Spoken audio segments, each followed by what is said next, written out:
Hello students, welcome to Bhushan science which is more than just a class. So students, आज की जो हमारी class है वो है एनीमिया पे। जैसे कि आप लोग जानते हैं कि भूषण साइंस हमेशा आप लोग के लिए कुछ अच्छे टॉपिक्स लेके आता है जो कि आप लोग के लिए बहुत ही बेनिफिशियल होता है। तो आज का जो हमारा टॉपिक है वो भी आप लोग के लिए बहुत ही बेनिफिशियल है। तो आज हम इसमें डिस्कस करेंगे एनीमिया के बारे में। तो स्टूडेंट्स, एनीमिया में आज हम देखेंगे एनीमिया का डेफिनेशन के बाद हम डील करेंगे इसका क्लासिफिकेशन जो कि बहुत ही इंपॉर्टेंट है। ठीक है, क्लासिफिकेशन के बाद बच्चों हम यहाँ पे डील करेंगे इसका कॉजेस। ठीक है, कॉजेस या फिर इटियोलॉजी की क्या है, किस कारण से एनीमिया जो है वो हो सकता है, क्या रिस्क फैक्टर हो सकते हैं। कॉजेस के बाद बच्चों हम यहाँ पे इसका देखेंगे कि इसका क्लिनिकल मैनिफेस्टेशन क्या होगा, क्लिनिकल मैनिफेस्टेशन या फिर साइन एंड सिम्टम क्या होगा एनीमिया का। देन इसके बाद बच्चों हम देखेंगे इसका डायग्नोस्टिक टेस्ट या फिर डायग्नोस्टिक इवॉल्वेशन कि हम कैसे डिटेक्ट कर सकते हैं, कौन कौन सा मेथड, कौन कौन सा डायग्नोस्टिक टेस्ट है जिसके जरिए हम एनीमिया को डिटेक्ट कर सकते हैं। तो बच्चों आज की क्लास हम स्टार्ट करते हैं। तो we will discuss about the definition of anaemia. तो अगर हम डेफिनेशन की बात करें बच्चों, तो सबसे पहले यहाँ पे मैं आप लोग को यही बताना चाहूंगी कि एनीमिया क्या होता है। तो बच्चों, एनीमिया डेट मीन्स आप लोग को इतना पता ही होगा कि एनीमिया क्या है, ब्लड डिसऑर्डर है। ठीक है, ब्लड डिसऑर्डर है एनीमिया। तो एनीमिया की कंडीशन में क्या होता है बच्चों, एनीमिया की कंडीशन में जो ब्लड है, ठीक है, जो आरबीसी है, ठीक है, आरबीसी जो होता है हमारी बॉडी में, मतलब कि रेड ब्लड सेल्स, ठीक है, रेड ब्लड सेल्स जो होते हैं उसका क्या होता है, डिस्ट्रक्शन होता है। ठीक है, डिस्ट्रक्शन होता है मतलब कि वो क्या हो जाएंगे, नंबर में डिक्रीज हो जाएंगे। ठीक है, नंबर में आरबीसी क्या हो जाते हैं, डिक्रीज हो जा रहे हैं एनीमिया की कंडीशन में, जिसकी वजह से क्या होता है बच्चों, आरबीसी डिक्रीज होगा तो हीमोग्लोबिन जो है, ठीक है, हीमोग्लोबिन जो है वो भी प्रॉपरली नहीं बन पाते हैं। ठीक है, हीमोग्लोबिन भी प्रॉपरली नहीं बन पाते हैं ब्लड में, जिसकी वजह से क्या होता है, ये जो हीमोग्लोबिन रहते हैं ब्लड में क्या करेंगे, ये ऑक्सीजन और न्यूट्रिएंट्स को क्या करते हैं, ट्रांसपोर्टेशन करते हैं। ठीक है, जो ब्लड है, हीमोग्लोबिन है, हमारे बॉडी में ऑक्सीजन और न्यूट्रिशन का वो करता है, ट्रांसपोर्टेशन करता है। ठीक है, मतलब कि हमारी बॉडी को ऑक्सीजन और न्यूट्रिशन कौन कैरी करता है, हीमोग्लोबिन कैरी करता है।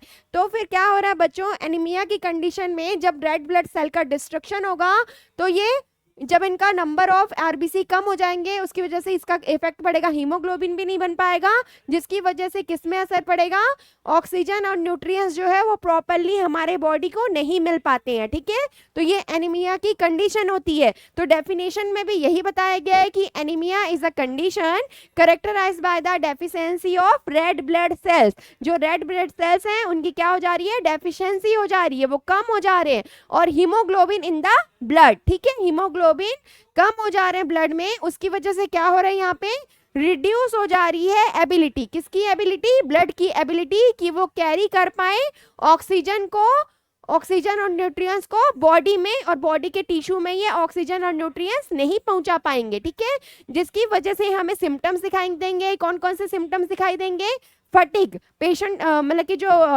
एनीमिया रहेगा, जैसे एनीमिया का जो पेशेंट है वो क्या दिखेगा, हमें थका हुआ लगेगा। ठीक है, वीकनेस, उसको कमजोरी रहेगी, वो अच्छे से अपना काम नहीं कर पाएगा। पेल स्किन, क्यों है पेल स्किन, क्योंकि ब्लड की भी कमी है और वहां पे क्या, ऑक्सीजन भी प्रॉपरली नहीं मिल पा रहा है। ठीक है, ऑर्गन्स को, टिश्यू को ऑक्सीजन भी प्रॉपरली नहीं मिल पा रहा है, तो स्किन क्या दिखेगी, पेल दिखेगी। ठीक है, और shortness of breathing due to deficiency of oxygen. ठीक है, तो ये सारे सिम्टम्स जो है वो हमें एनीमिया में देखने को मिलते हैं।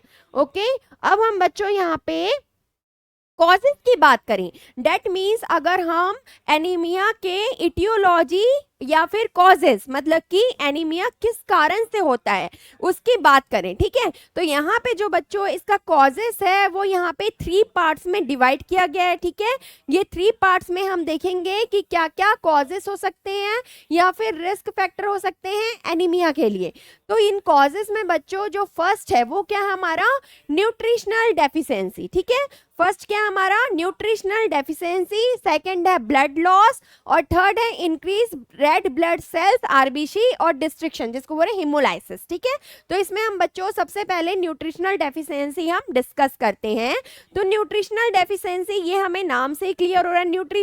न्यूट्रिशन किसको बोल रहे हैं, जैसे कि आयरन हो गया, विटामिन हो गया, ठीक है, फॉलिक एसिड हो गया, ठीक है, ये सब किस में आते हैं, हमारे विटामिन में होते हैं। इनके क्या हो जा रही है, डेफिशिएंसी हो जा रही है, उसी को क्या बोल रहे हैं यहाँ पे, न्यूट्रिशनल डेफिशिएंसी बोल रही है। ठीक है, तो न्यूट्रिशनल डेफिशिएंसी में क्या क्या है यहाँ पे, आयरन डेफिशिएंसी। ठीक है, आयरन डेफिशिएंसी की वजह से एनीमिया कॉज कर सकता है। कैसे कॉज होगा, क्योंकि iron deficiency is the most common cause of anaemia. ठीक है, आयरन डेफिशिएंसी की वजह से मोस्टली जो एनीमिया है वो केसेस हमें देखने को मिलते हैं। ठीक है, क्योंकि क्या होता है, caused by the lack of iron. क्या होता है, लैक ऑफ आयरन। आयरन की कमी अगर हो जाती है बॉडी में, जो किसके लिए जरूरी है, आयरन किसके लिए जरूरी है बच्चों, यहाँ पे जो आयरन होता है, ठीक है, जो आयरन होता है वो किसके लिए जरूरी है, किसके लिए इसेंशियली या फिर नेसेसरी है। आयरन जो है बहुत ही इंपॉर्टेंट है, किस चीज के लिए, हीमोग्लोबिन बनाने के लिए। ठीक है, हीमोग्लोबिन बनाने के लिए जो आयरन है वो बहुत ही जरूरी है। ठीक है, तो आयरन की अगर डेफिशिएंसी होगी हमारे बॉडी में, आयरन की कमी होगी, तो उसकी वजह से क्या होगा, डायरेक्ट असर किस पे पड़ेगा, हमारे हीमोग्लोबिन पे। ठीक है, तो हीमोग्लोबिन का प्रोडक्शन क्या हो जाएगा, यहाँ पे कम हो जाएगा, जिसकी वजह से प्रॉपरली हमारे बॉडी में ऑक्सीजन और न्यूट्रिएंट्स नहीं मिल पाएंगे, और उससे पहले तो हीमोग्लोबिन क्या हो जाएंगे, बन ही नहीं पाएंगे। जितने अमाउंट में हीमोग्लोबिन हमारे बॉडी में बनना चाहिए उतना हमें बन ही नहीं पाएगा। ठीक है, तो हीमोग्लोबिन का लेवल कम रहेगा हमारी बॉडी में।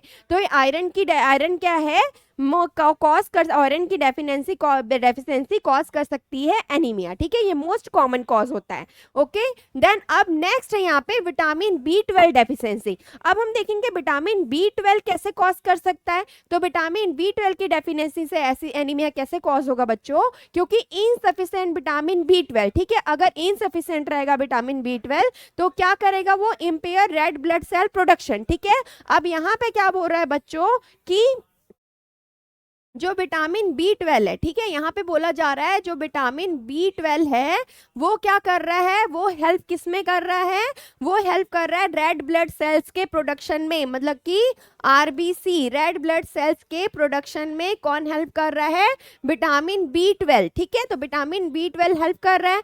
तो इसकी वजह से क्या होगा, अगर प्रॉपरली हम विटामिन B12 नहीं लेते हैं अपने डाइट में, ठीक है, तो उसकी डेफिशिएंसी से क्या होगा, due to poor dietary intake, उसमें क्या होगा, माल एब्जॉर्प्शन होना चालू हो जाएगा। तो माल एब्जॉर्प्शन होगा, उसकी वजह से क्या होगा, आरबीसी प्रॉपरली नहीं बन पाएंगे, क्योंकि हमारे बॉडी में विटामिन B12 की डेफिशिएंसी हो गई है।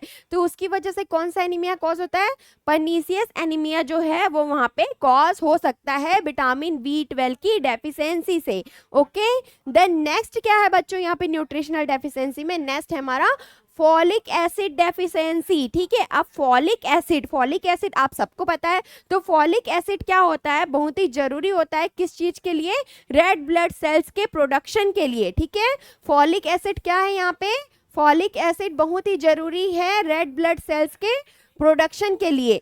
तो अगर हमारे डाइट में जो फोलेट है, ठीक है, या फिर फॉलिक एसिड है, ठीक है, जो फॉलेट है या फिर फॉलिक एसिड है वो क्या हो जाएंगे, कम हो जाएंगे, डिक्रीज हो जाएंगे, इसका इनटेक कम होगा। तो क्या होगा, इंपेयरमेंट किस में आएगा, इंपेयरमेंट आ जाएगा किसमें, इंपेयर्ड करेगा ये किसको, रेड ब्लड सेल के प्रोडक्शन को, आरबीसी के प्रोडक्शन को डायरेक्टली ये क्या करेगा, अफेक्ट करेगा। ठीक है, मतलब कि आरबीसी का क्या हो जा रहा है, यहाँ पे डिस्ट्रक्शन हो जा रहा है। ठीक है, तो उसकी वजह से क्या हो जाए, डिस्ट्रक्शन होगा, उसकी वजह से क्या होगा, यहाँ पे जो फॉलिक एसिड डेफिशिएंसी की वजह से भी एनीमिया कॉज हो जाएगा। ठीक है, अब है विटामिन सी डेफिशिएंसी। तो विटामिन सी डेफिशिएंसी की वजह से कैसे होगा बच्चों, तो विटामिन सी जो होता है वो बहुत ही नेसेसरी होता है हमारी बॉडी में, किस चीज के लिए हो रहा है, प्रॉपरली आयरन के एब्जॉर्प्शन के लिए, क्योंकि आयरन क्या है हमारे बॉडी के लिए बहुत ही जरूरी है, किस चीज के लिए, हीमोग्लोबिन के प्रोडक्शन के लिए। तो विटामिन सी की डेफिशिएंसी से कैसे होगा, ये बहुत ही जरूरी होता है। अगर हमारे बॉडी में हम प्रॉपरली विटामिन सी इंटेक नहीं करते हैं तो विटामिन सी किस में हेल्प कर रहा है, एब्जॉर्प्शन में हेल्प कर रहा है। तो प्रॉपरली आयरन का एब्जॉर्प्शन हो पाएगा क्या, नहीं हो पाएगा। ठीक है, तो प्रॉपरली आयरन का एब्जॉर्प्शन नहीं हो पाएगा और इसी की डेफिशिएंसी से क्या हो सकता है, एनीमिया जो है वो कॉज हो सकता है। ठीक है, तो विटामिन सी की डेफिशिएंसी से भी एनीमिया जो है वहां पे कॉज हो जा रहा है। ठीक है, तो ये हो गया हमारा न्यूट्रिशनल डेफिशिएंसीज, ठीक है। फर्स्ट कॉज हो गया हमारा न्यूट्रिशनल डेफिशिएंसीज। अब जो बच्चों हमारा सेकंड कॉज है यहाँ पे क्या है, ब्लड लॉस, ठीक है। ये तो हमको नाम से ही क्लियर हो रहा है, ब्लड लॉस मतलब क्या होना, हमारी बॉडी से जो ब्लड है उसका क्या हो रहा है, लॉस हो जा रहा है, ठीक है। मतलब कि हमारे बॉडी से ब्लड का लॉस हो जा रहा है, उसकी वजह से भी एनीमिया कॉज हो सकता है। तो कैसे होगा, इसमें है एक्यूट ब्लड लॉस और क्रॉनिक ब्लड लॉस, ठीक है। Acute that means short time के लिए, ठीक है, शॉर्ट टाइम के लिए। Chronic that means long time के लिए, ठीक है। द शॉर्ट ब्लड लॉस कैसे होगा, it occur due to significant blood loss, ठीक है। कैसे होगा, जैसे कि कोई ट्रॉमा हो गई, ठीक है, कोई ट्रॉमा हो गया, या फिर यहाँ पे क्या बोल सकते हैं अपन, ट्रॉमा हो गया जैसे कि सडनली एक्सीडेंट हो गया, ठीक है। तो या फिर कुछ ऐसी इंजरी हो गई जिसमें ब्लड लॉस बहुत ज्यादा होने लगे, जैसे कि सर्जरी, किसी का इंसिजन हुआ और तुरंत तुरंत क्या होने लगा, ब्लड बहुत ज्यादा लॉस हो गया, ठीक है। और सीवियर बहुत ज्यादा ब्लीडिंग हो गई किसी कंडीशन से, फ्रॉम एक्सीडेंट या फिर इंजुरी की वजह से, ठीक है। तो वो किस में आएगा, हमारा एक्यूट ब्लड लॉस में। तो सीधी सी बात है बच्चों, अगर एक्यूट मतलब कि एक्यूट ब्लड लॉस भले ही शॉर्ट टाइम के लिए ब्लड लॉस हो रहा है, ठीक है, शॉर्ट टाइम के लिए ब्लड लॉस हो रहा है, जैसे कि यहाँ पे एक्सीडेंट का एग्जांपल ले ले अपन, तो जैसे कि एक्सीडेंट के कारण यहाँ पे या इंजुरी के कारण यहाँ पे ब्लड लॉस हो रहा है, बट ये शॉर्ट टाइम के लिए हो रहा है, लेकिन बहुत ज्यादा ब्लड का लॉस हो जा रहा है। अब जब ब्लड का लॉस होगा तो डिक्रीज हो जाएगा आरबीसी, है ना, आरबीसी के कारण डिक्रीज होंगे हीमोग्लोबिन, ठीक है। तो उसकी वजह से ये क्या कॉज कर सकते हैं, एनीमिया की कंडीशन कॉज कर सकते हैं। वैसे ही यहाँ पे क्रॉनिक ब्लड लॉस, ठीक है, तो क्रॉनिक ब्लड लॉस मतलब कि लॉन्ग टाइम के लिए, तो क्रॉनिक दैट मीन्स बच्चों जैसे एक्यूट में शॉर्ट टाइम के लिए बहुत ज्यादा ब्लड लॉस हो जाता है तो एनीमिया हो सकता है। वैसे यहाँ पे क्रॉनिक में क्या है, chronic that means long time के लिए होगा, जैसे कि इसमें क्या होता है, ब्लड लॉस जो है ना वो लॉन्ग टाइम तक हो रहा है, जैसे थोड़ा थोड़ा करके बहुत ज्यादा ब्लड लॉस, हमारी बॉडी से ब्लड का लॉस हो जा रहा है, तो भी वो एनीमिया की कंडीशन कॉज हो सकती है, ठीक है। कैसे कॉज होगी बच्चों, जैसे कि this is a slower loss of blood, ठीक है, मतलब कि यहाँ पे क्या हो रहा है, जो ब्लड का लॉस है वो तो स्लो हो रहा है, ठीक है, स्लो हो रहा है, स्लोअर लॉस ऑफ ब्लड हो रहा है, ठीक है, स्लोली ब्लड का लॉस हो रहा है यहाँ पे, बट क्या हो रहा है, ओवर टाइम, मतलब कि लेकिन क्या हो रहा है, बहुत टाइम के लिए धीरे धीरे ब्लड का लॉस होता है इसमें, which could be due to, किसके कारण हो सकता है, जैसे कि गैस्ट्रो इंटेस्टाइनल ब्लीडिंग, ठीक है, गैस्ट्रो जीआई ब्लीडिंग होगी, जैसे कि अल्सर है, ठीक है, या फिर हेमरोइड है, तो इस कंडीशन में क्या होता है, या फिर कैंसर है, तो इस कंडीशन में क्या होता है बच्चों, लॉन्ग टाइम तक थोड़ा थोड़ा अमाउंट करके ब्लड जो है लॉन्ग टाइम तक लॉस होते रहता है। और जैसे कि हैवी मेंस्ट्रुएशन ब्लीडिंग है, ठीक है, उसकी वजह से भी, और अगर पोस्ट सर्जरी रिकवरी है वहां पे भी ब्लड क्या होती है, कंटिन्यू लॉस होता है, ठीक है। That in the simple words we can say blood chronic blood loss में क्या हो रहा है, ब्लड जो है लॉन्ग टाइम के लिए लॉस हो रहा है, लेकिन थोड़ा थोड़ा करके वो लॉन्ग टाइम के लिए लॉस हो रहा है, तो ये क्या कर सकता है, ये क्या करेगा, रिड्यूस कर सकता है हमारे बॉडी में ब्लड के लेवल को, आरबीसी को, हीमोग्लोबिन को, उसकी वजह से क्या कर सकता है, ये एनीमिया की कंडीशन डेवलप हो सकती है, ओके।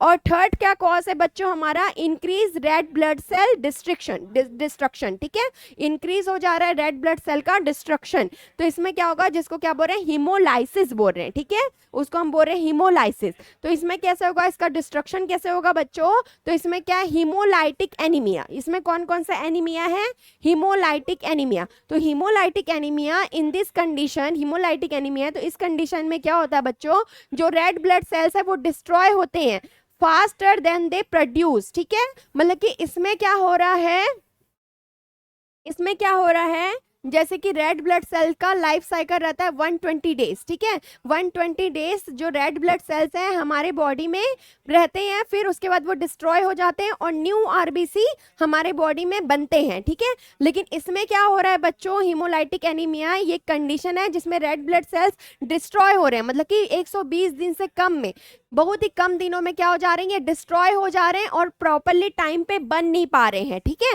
मतलब कि जितनी जल्दी ये डिस्ट्रॉय हो रहे हैं उतनी जल्दी ये बन नहीं पा रहे हैं, मतलब कि बनने से पहले ये डिस्ट्रॉय हो जा रहे हैं, तो इसके कारण क्या हो सकता है, हीमोलाइटिक एनीमिया कॉज हो सकता है, ठीक है।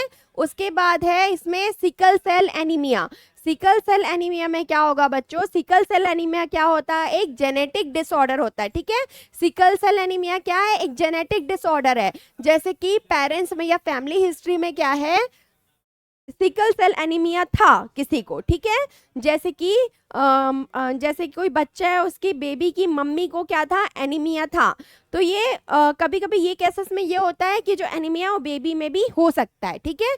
तो जेनेटिक हिस्ट्री होती है। तो सिकल सेल एनीमिया क्या होता है, जेनेटिक डिसऑर्डर होता है जिसमें रेड ब्लड सेल क्या हो जाता है, बिकम सिकल शेप्ड, ठीक है, हसिया आकार, ठीक है। रेड ब्लड सेल्स का नॉर्मल स्ट्रक्चर ऐसा रहता है, तो क्या हो जाएंगे, हसिया आकार हो जाएंगे, ठीक है, ऐसे दिखाई देते हैं रेड ब्लड सेल्स। इसमें इसमें ये हसिया आकार के हो जाएंगे।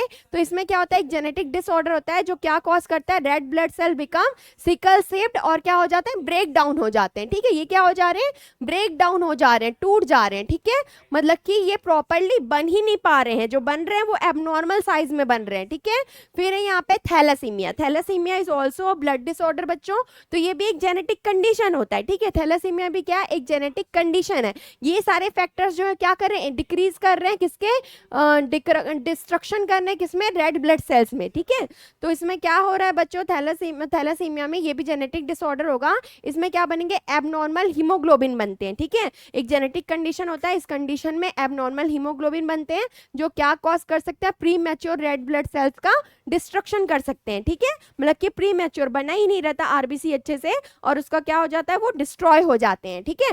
उसके नेक्स्ट कॉज है बच्चों यहाँ पे हमारा ऑटो इम्यून हिमोलाइटिक एनीमिया। तो ऑटो इम्यून मतलब कि क्या होता है, ये डायरेक्टली क्या करता है, इसमें जो रेड ब्लड सेल्स बन रहे हैं ना, वो क्या कर रहे हैं, यहाँ पे रेड ब्लड सेल्स डायरेक्टली क्या कर रहे हैं, ये इम्यून सिस्टम पे अटैक करते हैं। ऑटो इम्यून हिमोलाइटिक एनीमिया जो होता है, इसमें क्या होता है, इसमें कुछ ऐसा होता है कि ये जो रहते हैं, ठीक है, हमारे बॉडी में क्या होता है, जैसे कि एंटीजन एंटीबॉडी रिएक्शन होता है ना। लेकिन इसमें क्या होता है, जो हमारी बॉडी है, ठीक है, वो अपने ही सेल्स को क्या करती है, अपने ही सेल्स को बाहर का समझ के उसके ऊपर अटैक कर देती है, जिसको अपन ऑटो इम्यून डिसीज बोलते हैं। तो इस कंडीशन में भी क्या होता है, इसमें जो इम्यून सिस्टम है वो अटैक कर देता है अपने खुद के रेड ब्लड सेल्स पे, ठीक है। रेड ब्लड सेल्स को वो बाहर का समझ के जो इम्यून सिस्टम है उस पर अटैक कर दे रहा है, तो उसी को बोलते हैं यहाँ पे ऑटो इम्यून हिमोलाइटिक एनीमिया, ठीक है।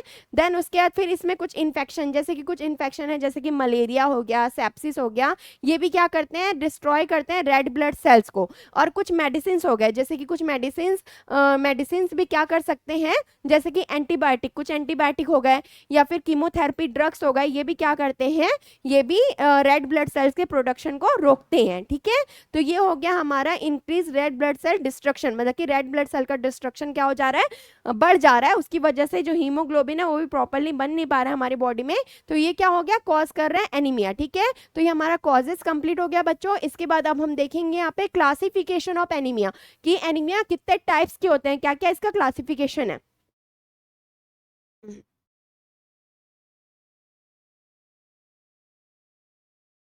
तो बच्चों क्लासिफिकेशन में यहाँ पे 3 पार्ट्स में डिवाइड किया गया है। क्लासिफिकेशन में क्या है, based on the nutritional deficiency की वजह से, based on the morphological classification. What is the meaning of morphological, मतलब कि स्ट्रक्चरल डिफेक्ट के कारण, ठीक है। मॉर्फोलॉजिकल मतलब कि वहाँ पे स्ट्रक्चरल डिफेक्ट होगा, या फिर बेस्ड ऑन जेनेटिक कंडीशन, कुछ जेनेटिक कंडीशंस होगी। तो यहाँ पे बच्चों जो क्लासिफिकेशन है या फिर टाइप्स ऑफ एनीमिया वो क्या है, 3 पार्ट्स में डिवाइड है, जिसमें फर्स्ट वन है बेस्ड ऑन न्यूट्रिशनल डेफिशिएंसी। तो अब हम इसको डिस्कस करते हैं कि क्या होता है। तो फर्स्ट है हमारा बेस्ड ऑन न्यूट्रिशनल डेफिशिएंसी। तो न्यूट्रिशनल डेफिशिएंसी में यहाँ पे है, न्यूट्रिशनल डेफिशिएंसी में सेम हमने यहाँ पे देखा था, आयरन डेफिशिएंसी एनीमिया होगा, B12 डेफिशिएंसी एनीमिया होगा और फॉलिक एसिड डेफिशिएंसी एनीमिया होगा, ठीक है। और बेस्ड ऑन मॉर्फोलॉजिकल क्लासिफिकेशन की अगर हम बात करें, ठीक है, बेस्ड ऑन मॉर्फोलॉजिकल क्लासिफिकेशन की अगर हम बात करें बच्चों यहाँ पे, तो यहाँ पे क्या होगा, बेस्ड ऑन मॉर्फोलॉजिकल क्लासिफिकेशन, तो इसमें क्या माइक्रोलाइटिक एनीमिया, तो माइक्रोसाइटिक एनीमिया, ठीक है। माइक्रोसाइटिक एनीमिया दैट मीन्स क्या होता है, पहले तो आप लोग ये समझो माइक्रो और मैक्रो में डिफरेंसेस, ठीक है। मैक्रो माइक्रो, ठीक है, मैक्रो मीन्स साइज में क्या होगा, बड़ा होगा, बिग, ठीक है। और माइक्रो मीन्स छोटा होगा, स्मॉल, ओके। तो मैक्रो और माइक्रो ये नाम से आप लोग को क्लियर होना चाहिए। तो ये क्या है, माइक्रोसाइटिक, ठीक है, मतलब कि क्या है ये, माइक्रो मतलब कि क्या है, छोटा है। माइक्रोसाइटिक एनीमिया, तो इसमें क्या होता है, रेड ब्लड सेल्स जो होते हैं ना वो smaller than the normal typical cause, ठीक है। मतलब कि ये क्या होता है, इस टाइप में क्या हो रहा है, माइक्रोसाइटिक एनीमिया में माइक्रोसाइटिक एनीमिया में जो रेड ब्लड सेल्स हैं, ठीक है, वो इसका नॉर्मल साइज होता है, बट क्या हो रहा है इसमें, ये अपने साइज से छोटे, ठीक है, इनका साइज क्या हो जा रहा है, छोटा हो जा रहा है, ठीक है। माइक्रोसाइटिक एनीमिया मॉर्फोलॉजिकल, उसके स्ट्रक्चर में क्या है, डिफेक्ट है, ठीक है, उसका स्ट्रक्चर क्या हो गया, यहाँ पे छोटा हो गया आरबीसी का। तो रेड ब्लड सेल्स जो होते हैं वो नॉर्मल होते हैं, अपने नॉर्मल अपने जो साइज है उससे छोटे होते हैं, ठीक है। किसकी वजह से हो सकता है, जैसे कि आयरन डेफिशिएंसी एनीमिया जो होता है, ठीक है, आयरन डेफिशिएंसी एनीमिया, ये मैं कॉजेस में आप लोगों को बता चुकी हूँ, इसलिए मैंने आपको फिर से ये डिस्कस नहीं किया है, ठीक है, लेकिन नॉर्मली मैं आप लोग को एक बार बता देती हूँ तो को मॉर्फोलॉजिकल अच्छे समझ में आएगा। तो न्यूट्रिशनल डेफिशिएंसी में कैसा होगा, आयरन डेफिशिएंसी एनीमिया होता है, तो ये caused by the insufficient iron in the blood. मैंने आपको बताया था कि जो आयरन है वो इनसफिशिएंट हो जाएंगे किसमें, हमारे बॉडी में, उसकी वजह से क्या कॉज करेगा, ये आयरन जो होता है हीमोग्लोबिन बनाता है, तो हीमोग्लोबिन का प्रोडक्शन क्या हो जाएगा, रिड्यूस हो जाएगा, ठीक है। ये कॉमन कॉज किसके कारण होते हैं, पुअर डाइट के कारण या फिर ब्लड लॉस के कारण, और अगर विटामिन सी की भी कमी होती है तो वहां पे प्रॉपरली आयरन का एब्जॉर्प्शन नहीं हो पाता, उसके कारण भी ये कंडीशन हो सकती है, ठीक है, उसी को बोलते हैं आयरन डेफिशिएंसी एनीमिया। फिर है विटामिन B12 डेफिशिएंसी एनीमिया। तो B12 डेफिशिएंसी एनीमिया में क्या हो रहा है बच्चों, occurs when there is a lack of vitamin B12, क्योंकि मैंने आप लोगों को बताया है कॉजेस में विटामिन B12 जो है वो क्या है, जरूरी होते हैं, किस चीज के लिए नेसेसरी होते हैं, रेड ब्लड सेल्स के प्रोडक्शन के लिए, ठीक है। तो ये किसके कारण हो सकते हैं, पुअर डाइटरी इनटेक, ठीक है, पुअर डाइट लेंगे अपन, अच्छे से हमें विटामिन B12 नहीं मिलेगा बॉडी में, तो क्या होगा, तो हमारे बॉडी में प्रॉपरली जो B12 है वो एब्जॉर्ब नहीं हो पाएंगे, उसकी वजह से हमें विटामिन B12 डेफिशिएंसी एनीमिया हो सकता है, जिसको पर्नीसियस एनीमिया कहते हैं, ठीक है। नेक्स्ट है हमारा फॉलिक एसिड डेफिशिएंसी एनीमिया। तो फॉलिक एसिड डेफिशिएंसी एनीमिया में क्या होगा बच्चों, ये कॉस्ट होता है इनसफिशिएंट फॉलिक एसिड, जो विटामिन B9 होता है ना, वो क्या होता है, सफिशिएंट हमारी बॉडी में नहीं मिल पाता है, ठीक है। उसकी वजह से क्या होगा, ये crucial for red blood cell, ये बहुत ही जरूरी होते हैं folic acid red blood cells के प्रोडक्शन में, ठीक है। तो ये क्या हो जाता है, अगर हम प्रॉपरली फॉलिक एसिड नहीं लेते हैं तो हमें विटामिन B9 की कमी होगी, फॉलिक एसिड की कमी होगी बॉडी में, जो क्या कॉज करेगा, वहां पे फॉलिक एसिड का एब्जॉर्प्शन नहीं होगा बॉडी में, तो ये डायरेक्टली इफेक्ट करेगा किसको, हमारे आरबीसी के प्रोडक्शन को और हीमोग्लोबिन के प्रोडक्शन को, ठीक है। तो यही था यहाँ पे based on nutritional deficiency anaemia, उसका क्लासिफिकेशन है iron deficiency, B12 deficiency anaemia जिसको पर्नीसियस एनीमिया बोलते हैं, और फॉलिक एसिड डेफिशिएंसी एनीमिया, ठीक है। अब बेस्ड ऑन मॉर्फोलॉजिकल क्लासिफिकेशन, इसमें जैसे कि मैंने बताया कि इसमें स्ट्रक्चर डिफेक्ट होगा, जैसे कि माइक्रो है, मतलब क्या है, रेड ब्लड सेल्स का साइज अपने साइज से क्या होगा, बहुत ही छोटा हो जाएगा, ठीक है। तो red blood cells are smaller than the normal, normal से क्या होते हैं, बहुत ही छोटे होते हैं, और एक किसके कारण कॉज होता है, आयरन डेफिशिएंसी एनीमिया, ठीक है, जो हमने यहाँ पे पढ़ा था, आयरन डेफिशिएंसी एनीमिया के कारण माइक्रोलाइटिक एनीमिया जो है वो कॉज हो सकता है, ठीक है। मतलब कि आयरन की डेफिशिएंसी के कारण जो रेड ब्लड सेल्स है वो प्रॉपरली नहीं बन पा रहे हैं, और उनका साइज क्या हो जा रहा है, छोटा हो जा रहा है, तो ये क्या कॉज कर रहे हैं, माइक्रोसाइटिक एनीमिया ये कॉज कर रहे हैं, ठीक है। उसके बाद नेक्स्ट है बच्चों यहाँ पे, नेक्स्ट है यहाँ पे ये थैलेसीमिया के कारण भी हो सकता है, क्योंकि थैलेसीमिया क्या है, एक जेनेटिक डिसऑर्डर है जो हीमोग्लोबिन के प्रोडक्शन को रोकता है, ठीक है। तो ये थैलेसीमिया भी एक कॉज हो सकता है किसके लिए, माइक्रोसाइटिक एनीमिया के लिए।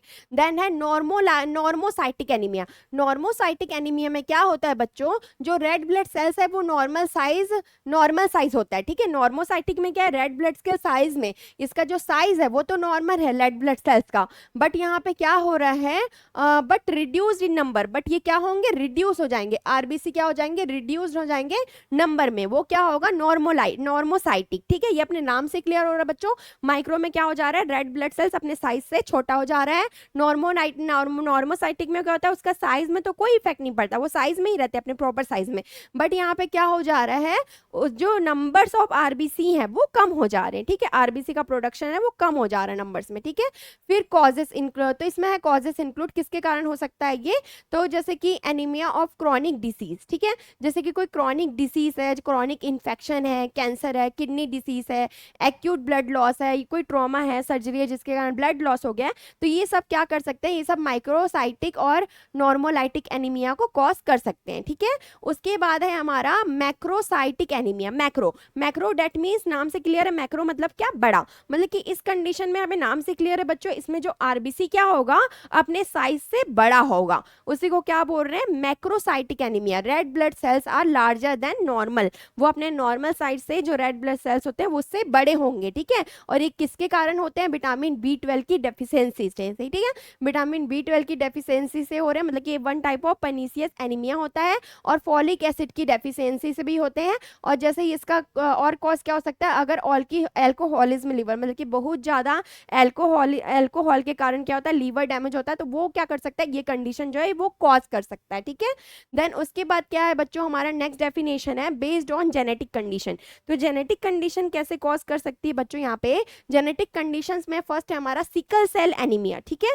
सिकल सेल एनीमिया है हमारा फर्स्ट कंडीशन, यहाँ पे सिकल सेल एनीमिया, थैलेसीमिया, ठीक है। ये हम पहले भी डिस्कस कर चुके हैं। तो जेनेटिक कंडीशन जैसे कि मैंने आपको बताया, वो पीढ़ी दर पीढ़ी या जेनेटिकली क्या होती है, एक पीढ़ी से दूसरे पीढ़ी में ट्रांसमिट होती है, ठीक है। उसी को क्या बोल रहे हैं, जेनेटिक कंडीशन। तो जेनेटिक कंडीशन में हमारा सिकल सेल एनीमिया, जिसमें मैंने आपको बताया था कि इसमें जो रेड ब्लड सेल्स का साइज रहेगा, ठीक है, जो रेड ब्लड सेल्स रहेंगे इसमें वो क्या हो जाएंगे, उनका साइज एबनॉर्मल होगा, ठीक है। रेड ब्लड साइज का सिकल सेल एनीमिया में जो रेड ब्लड साइज का ये साइज रहता है, बट वो क्या हो जाता है, सिकल सेल में वो सिकल सेल के साइज के हो जाते हैं, ठीक है। ऐसे बनते हैं, हसिया आकार बोलते हैं जिसको, है ना, ऐसे बनते हैं रेड ब्लड सेल्स। तो सिकल सेल एनीमिया में क्या हो रहा है बच्चों, एक जेनेटिक डिसऑर्डर हो रहा है जहाँ पे जो रेड ब्लड सेल्स है बिकम सिकल शेप्ड। ये क्या बन गया, हमारे सिकल शेप्ड बन गए, ठीक है। ये क्या बन गया, सिकल शेप्ड में बन जा रहे हैं आरबीसी, जिसके कारण क्या हो जा रहा है, ब्लॉक हो जा रहा है ब्लड के फ्लो में, ठीक है। जैसे कि हमारा ब्लड वेसल्स है, ठीक है, ब्लड वेसल्स है ये हमारा। तो ब्लड वेसल्स में नॉर्मल आरबीसी का फ्लो अच्छे से होता है, ठीक है। अब क्या हो गया, ये सिकल सेल में आ गए, ठीक है, इनका साइज ही चेंज हो गया। तो ये क्या कर सकते हैं, ये हमारे ब्लड फ्लो को क्या करेंगे, यहाँ पे ऑब्स्ट्रक्शन कॉज करेंगे, ठीक है, ब्लॉक कर देंगे ब्लड फ्लो में, क्या कर देंगे यहाँ पे, ये ब्लॉक कर देंगे। तो ब्लॉक होने के कारण जो प्रॉपरली ब्लड का फ्लो है वो नहीं हो पाएगा, और क्या हो जाएगा, सेल का प्रीमेच्योर डिस्ट्रक्शन होगा, ठीक है। देन उसके बाद थैलेसीमिया, थैलेसीमिया की कंडीशन क्या होती है बच्चों, that is also a genetic condition. ये क्या होता है, group of inherent blood disorder. ये ग्रुप ऑफ मतलब क्या होता है, एक ब्लड डिसऑर्डर है जो पीढ़ी दर पीढ़ी चलता है, ठीक है, थैलेसीमिया। जहां पे क्या होता है, बॉडी प्रोड्यूस करती है, यहाँ पे बॉडी क्या कर रही है, बॉडी ही प्रोड्यूस कर रही है एबनॉर्मल हीमोग्लोबिन, ठीक है। एबनॉर्मल हीमोग्लोबिन जो है वो प्रोड्यूस हो रहा है यहाँ पे, वो क्या कॉज करता है, एबनॉर्मल हीमोग्लोबिन जो करता है डिस्ट्रक्शन कर देता है किसमें, आरबीसी के प्रोडक्शन में, ठीक है। आरबी सेल्स के, आरबीसी जो रेड ब्लड सेल्स होते हैं उनको ही क्या कर देता है, ये उनको डिस्ट्रक्शन कर देता है, उनको डिस्ट्रॉय करता है, ठीक है। देन उसके बाद यहाँ पे नेक्स्ट है, नेक्स्ट बच्चों हमारा क्लासिफिकेशन यहाँ पे क्लियर हो गया। क्लासिफिकेशन में हमने यहाँ पे क्या क्या देखा, क्लासिफिकेशन में हमने देखा यहाँ पे बेस्ड ऑन न्यूट्रिशनल डेफिशिएंसी, जिसमें हमने देखा iron deficiency, vitamin B 12 deficiency anaemia, folic acid deficiency anaemia. फिर हमने देखा बेस्ड ऑन मॉर्फोलॉजिकल क्लासिफिकेशन, वो उनके स्ट्रक्चर में क्या होगा, कुछ डिफेक्ट होगा, उसी को बोल रहे हैं मॉर्फोलॉजिकल, जिसमें हमने माइक्रोलाइटिक देखा, जिसमें आरबीसी का साइज स्मॉल हो जाता है अपने नॉर्मल साइज से। नॉर्मोसाइटिक देखा, नॉर्मोसाइटिक में जो साइज है उसमें कोई प्रॉब्लम नहीं हो रही है, उसमें कोई एबनॉर्मलिटी नहीं आ रही है, लेकिन नॉर्मोलाइटिक में जो रेड ब्लड सेल्स है वो नंबर में क्या हो जा रहे हैं, कम हो जा रहे हैं, ठीक है। देन उसके बाद हमने देखा मैक्रोसाइटिक। तो मैक्रो डेट मीन्स अपने नाम से क्लियर है, मैक्रो मीन्स बड़ा, तो रेड ब्लड सेल्स क्या होंगे, अपने नॉर्मल साइज से बिग होंगे, ठीक है। देन उसके बाद हमने यहाँ पे जेनेटिक कंडीशन देखा, जिसमें हमने सिकल सेल एनीमिया देखा और थैलेसीमिया देखा। उसके बाद बच्चों अगर हम बात करें यहाँ पे क्लिनिकल मैनिफेस्टेशन की या फिर साइन एंड सिम्टम की, ठीक है, तो अगर यहाँ पे हम साइन एंड सिम्टम की बात करें बच्चों, तो साइन एंड सिम्टम किस पे डिपेंड कर रहे हैं, हमारे डिसीज कंडीशन पे। जैसे कि एनीमिया का साइन एंड सिम्टम या फिर क्लिनिकल मैनिफेस्टेशन देख रहे हैं हम, तो सबसे पहले हमें क्या दिखाई देगा, फटिग दिखाई देगा। फटिग मीन्स थकावट, ठीक है। तो पेशेंट कैसे फील करेगा, एकदम टायर्ड फील करेगा। क्यों टायर्ड फील कर रहा है, क्योंकि देखो जैसे कि कोई भी एक्टिविटी करने के लिए, ठीक है, किसी भी एक्टिविटी के लिए क्या होता है, एनर्जी की जरूरत होती है, ठीक है, एनर्जी की जरूरत होती है, एनर्जी की जरूरत हो रही है हमारी बॉडी में। और एनर्जी के लिए क्या होगा, हमें प्रॉपरली यहाँ पे क्या होना चाहिए, एनर्जी के लिए हमें प्रॉपरली कैलोरीज मिलेगी, ठीक है, कैलोरीज मिलेगी। और क्या होता है, जो ब्लड है, ठीक है, ब्लड और यहाँ पे प्रॉपरली ऑक्सीजन और हमें कैलोरीज मतलब कि क्या है, यहाँ पे न्यूट्रिशन की जरूरत है, ठीक है, न्यूट्रिशन की जरूरत है। तो बच्चों एनीमिया के कंडीशन में जब रेड ब्लड सेल्स ही नहीं बन रहे हैं अच्छे से, जिसकी वजह से हीमोग्लोबिन ही नहीं बन पा रहे हैं, तो बॉडी को कहाँ से ऑक्सीजन और न्यूट्रिशन मिलेगा। जब ऑक्सीजन और न्यूट्रिशन नहीं मिलेगा तो बॉडी को न्यूट्रिशन मतलब कि खाना भी नहीं मिलेगा, ठीक है, हमारा जो ब्लड है वो न्यूट्रिशन और ऑक्सीजन प्रोवाइड नहीं कर पाएंगे, उसकी वजह से क्या होगा, पेशेंट टायर्डनेस फील करता है, ठीक है, पेशेंट को टायर्डनेस फील होगी, किसके कारण, reduce oxygen supply to tissue, tissue को प्रॉपर्ली ऑक्सीजन और न्यूट्रिशन नहीं मिल पा रहा है, ठीक है। पेलनेस, जो स्किन है वो कैसे दिखाई देगी, पेल दिखाई देगी, ठीक है, और लिप्स भी दिखेंगे और म्यूकस मेम्ब्रेन भी क्या दिखेंगे, पेल दिखेंगे। क्यों दिख रहे हैं, क्योंकि शॉर्टनेस ऑफ ब्रीथ, ठीक है, शॉर्टनेस ऑफ ब्रीथिंग होगी। पेलनेस कहाँ पे दिखेगा, पेल दिखेगी, स्किन क्या दिखेगी, पेल दिखेगी, ठीक है, क्योंकि यहाँ पे ऑक्सीजन भी नहीं मिल पा रहा है और ब्लड भी प्रॉपर अमाउंट में नहीं है। लिप्स भी क्या दिखेंगे, एकदम पेल दिखेंगे, म्यूकस मेम्ब्रेन भी पेल दिखेंगे। और क्या होगा, यहाँ पे शॉर्टनेस ऑफ ब्रीथिंग होगी, शॉर्टनेस ऑफ ब्रीथिंग होगी, जिसकी वजह से क्या होगा, ब्रीथिंग डिफिकल्टी होगी, क्योंकि ऑक्सीजन प्रॉपरली है ही नहीं बॉडी में। और यहाँ पे क्या होगा, नेक्स्ट यहाँ पे है डिजीनेस, पेशेंट में क्या होगा, पेशेंट को डिजीनेस फील होगा, चक्कर सा लगेगा पेशेंट को, ठीक है, due to decrease blood flow to the brain, क्योंकि ब्रेन में प्रॉपरली, जैसे कि सिकल सेल एनीमिया की कंडीशन है तो वो क्या कर दे रहा है, ब्लॉक कर दे रहा है ब्लड के फ्लो को, तो प्रॉपरली जो ब्लड है वो कहां तक नहीं पहुंच पा रहे, ब्रेन तक नहीं पहुंच पा रहे। जब ब्रेन तक नहीं पहुंच पाएंगे तो मतलब वो ऑक्सीजन भी कैरी करते हैं ब्लड ही, तो वो अगर कैरी ही नहीं कर पा रहे हैं तो ब्रेन को प्रॉपरली ऑक्सीजन कहां से मिलेगा, तो ब्रेन वर्क नहीं कर पाता है, ठीक है, तो पेशेंट को डिजीनेस फील होगा, ठीक है, टेकीकार्डिया फील होगा, हार्ट रेट क्या हो जाएगा, हार्ट रेट क्या होगा, यहाँ पे heart rate as the heart का रेट क्या हो जाएगा, लो हो जाएगा। क्यों लो हो जा रहा है, क्योंकि यहाँ पे क्या है, ऑक्सीजन का लेवल लो है, ठीक है। और कोल्ड मतलब कि हाथ पैर क्या होगा, एकदम ठंडा लगेगा टच करने पे। क्यों ठंडा लगेगा, कोल्ड लगेगा, क्योंकि यहाँ पे क्या हो रहा है, यहाँ पे ब्लड प्रॉपरली नहीं जा रहा है, ठीक है। अभी हम थोड़ा सा अपने हाथ ऐसे बाइंड करके देखना, तो इस साइड का क्या होगा, आपको एकदम कोल्ड फील होगा, ठीक है, तो प्रॉपरली ब्लड का फ्लो नहीं होता, तो उसकी वजह से क्या होता है, हमारा जो हाथ पैर है वो एकदम कोल्ड, एक्सट्रीमिटीज जो है वो हमें कोल्ड टच करने पे कोल्ड लगती है, ठीक है। देन क्या होगा, वीकनेस रहेगा, जनरल बॉडी में वीकनेस रहेगा, ठीक है। देन हेडेक रहेगा वहां पे, ठीक है, किसके कारण, एनीमिया के कारण, ठीक है। तो ये सब क्लिनिकल मैनिफेस्टेशन होंगे, जिसमें पेशेंट को फटीग होगा, पेलनेस रहेगा, स्किन में dizziness, tachycardia, then cold extremities और हेडेक, ठीक है। अब हम बच्चों यहाँ पे डायग्नोस्टिक इवोल्वेशन की बात करें या फिर डायग्नोस्टिक टेस्ट की बात करें एनीमिया को डिटेक्ट करने के लिए, तो क्या क्या होंगे, सीबीसी करेंगे, ठीक है, कंप्लीट ब्लड काउंट करेंगे। तो कंप्लीट ब्लड काउंट में क्या पता चलेगा बच्चों, हमें कंप्लीट ब्लड काउंट से हमें पता चलेगा हीमोग्लोबिन। अगर पेशेंट को एनीमिया है तो उस कंडीशन में क्या होगा, हीमोग्लोबिन का लेवल क्या हो जाएगा, लो हो जाएगा, ठीक है, हीमोग्लोबिन का लेवल बहुत ही कम हो जाएगा, 4 ml से भी कम हो जाता है हीमोग्लोबिन, ठीक है। देन उसके बाद क्या है, यहाँ पे हीमोक्रिट, जो हीमोक्रिट होते हैं वो भी क्या हो जाएंगे, लो हो जाएंगे, लो हो जाएंगे किसमें, एनीमिया में, ठीक है। रेड ब्लड सेल का काउंट भी क्या हो जाएगा, लो हो जाएगा, ठीक है। और एमसीबी, ठीक है, मीन हीमोग्लोबिन जो होते हैं, ठीक है, वो क्या हो जाएंगे, वो इंडिकेट करेंगे क्या हो जाएंगे, साइज में छोटे हो जाएंगे, जिसको अपन माइक्रोसाइटिक अभी पढ़े अपन, नॉर्मोसाइटिक और मैक्रोसाइटिक की कंडीशन हमें देखने को मिलेगी, ठीक है। देन उसके बाद हम यहाँ पे आयरन, फिर हम क्या करेंगे, आयरन स्टडीज करेंगे। आयरन स्टडीज में हम क्या देखेंगे बच्चों, सीरम आयरन लेवल जो है वो एनीमिया की कंडीशन में क्या हो जाता है, लो हो जाता है, ठीक है, लो इन आयरन डेफिशिएंसी एनीमिया। अगर आयरन डेफिशिएंसी है, एनीमिया है, तो वहां पे क्या दिखेगा, हमें आयरन स्टडी में जो सीरम का लेवल है वो लो हो जाएगा, ठीक है। विटामिन लेवल्स में क्या देखेंगे, विटामिन B12 देखेंगे, और विटामिन B12 क्या होता है, विटामिन B12 डेफिशिएंसी एनीमिया वो कॉज कर सकता है, जिसको पर्नीशियस एनीमिया भी कहते हैं। फोलेट भी क्या होगा, ये भी folic acid deficiency anaemia cause करेंगे, लो इन फोलेट डेफिशिएंसी एनीमिया, ठीक है। और यहाँ पे क्या, पेरिफेरियल ब्लड सीरम सीमियर, तो ये क्या करेंगे, ये इसमें एग्जामिन करते हैं बच्चों, इसमें क्या होगा, ये क्या दिखेगा हमें, जब हम माइक्रोस्कोप से यहाँ पे देखते हैं ना, तो ये जो इसका साइज जो है वो रेड ब्लड सेल्स का वो क्या दिखता है, हमें एबनॉर्मल दिखता है, ठीक है, एबनॉर्मल दिखता है, जैसे कि सिकल सेल एनीमिया, तो वो साइज हमें इस जो पेरिफेरियल ब्लड सीमियर टेस्ट होता है, एग्जामिन होता है, तो इसमें हमें ये एबनॉर्मलिटी दिख जाती है, ठीक है। फिर बोन मेरो बायोप्सी करेंगे, क्योंकि बोन मेरो क्या करता है, रेड ब्लड सेल्स का प्रोडक्शन करता है। तो अगर बोन मेरो बायोप्सी यूज करते हैं कब, जब वहां पे अगर डाउट होता है कि बोन मेरो क्या है, बोन मेरो अच्छे से वर्क नहीं कर पा रहा है और एकदम सीवियर एनीमिया की कंडीशन है, तो बोन मेरो की वहां पे बायोप्सी लेंगे, ठीक है, जिससे पता चलेगा कि रेड ब्लड सेल का प्रोडक्शन क्यों नहीं हो पा रहा है, ठीक है।